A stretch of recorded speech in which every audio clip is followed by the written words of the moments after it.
Welcome to part 3 of our video series of our bus conversion chosen 2.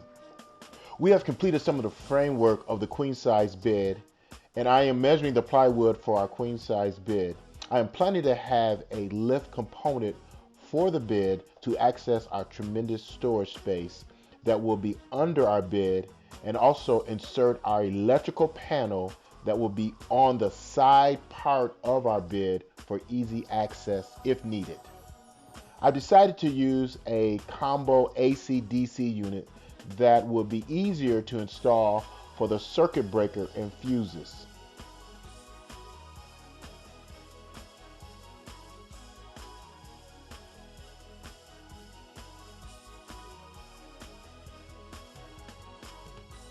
I bought some texture particle board, painted, and then used premium liquid nail adhesive to glue it on 1/2 plywood to make a sturdy piece of wood for the bottom of the bed.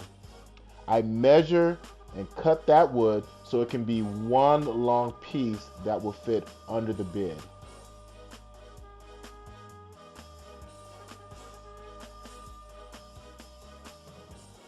This piece of wood perfectly fit for our side piece of the bed.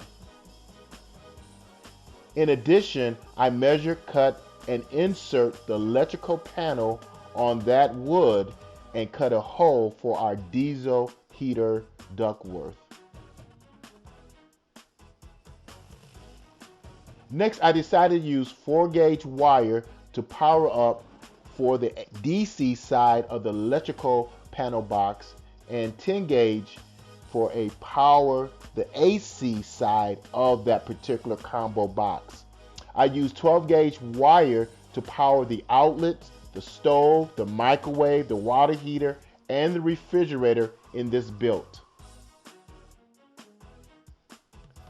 As I put the appropriate circuit breakers for each of the appliances on the AC side, I double check the DC side of the panel by connecting it to a temporary battery bank that power my diesel heater during the winter as I am working on the bus.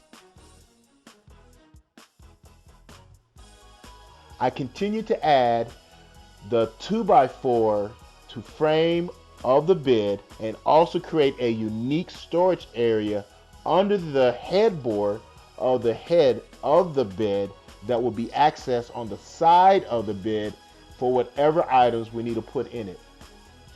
I remeasured the bed frame and was ready to cut the plywood. Since I wanted to have access to the storage under the bed, I decided to make 2 parts for the wooden box spring, whatever it was called, wooden box spring or spring. The larger wood that the mattress will primarily be placed upon, that's the first one, and then I cut a smaller piece of plywood that will have handles that will make it easier for me to lift up the bed for our storage.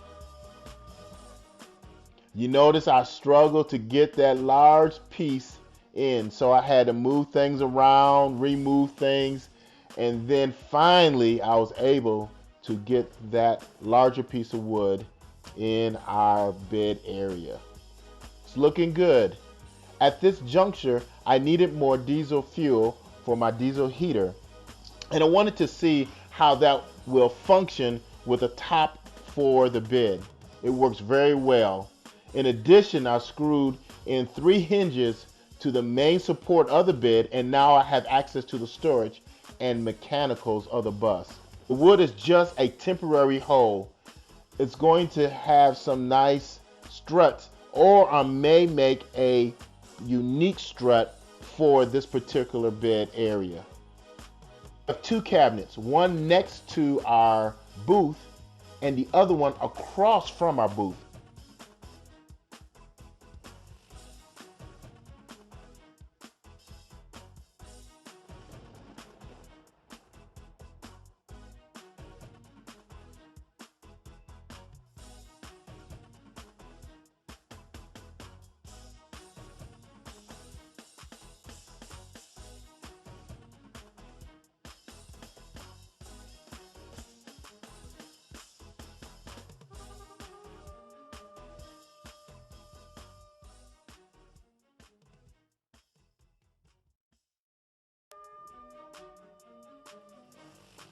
So the one next to our booth, I fastened to the wall, and also I fastened it also to the floor that I raised up a little bit.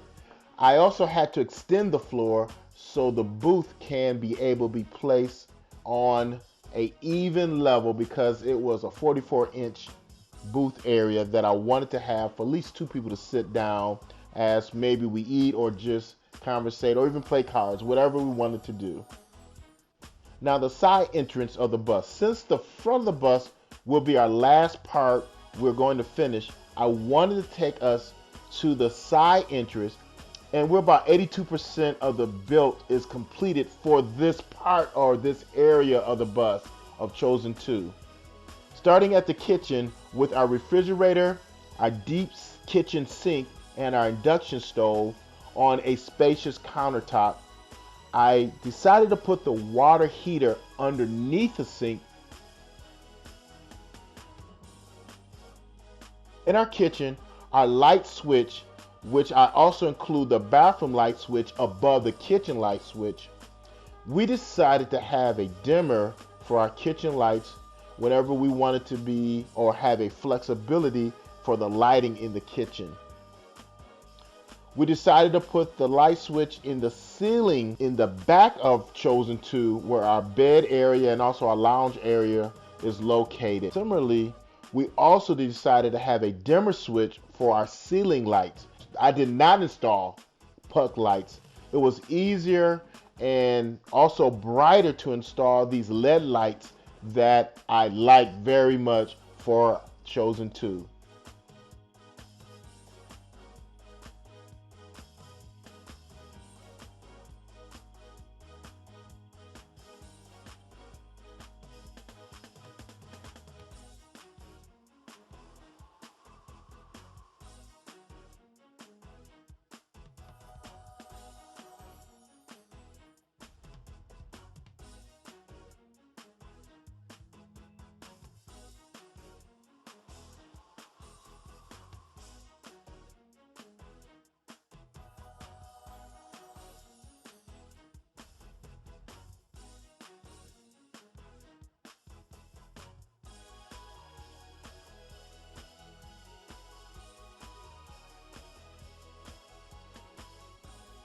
Last thing about the shower, Val wanted a spring type of head for our water to flow down. I think we're going to change it and use a traditional flexible head. And our shower size is unique because we wanted to have a 24 by 27. Again, thanks for watching this video, and we'll give you some more updates in the future for the front of the bus and a little bit more of the back of Chosen 2. Until later, come ride with us.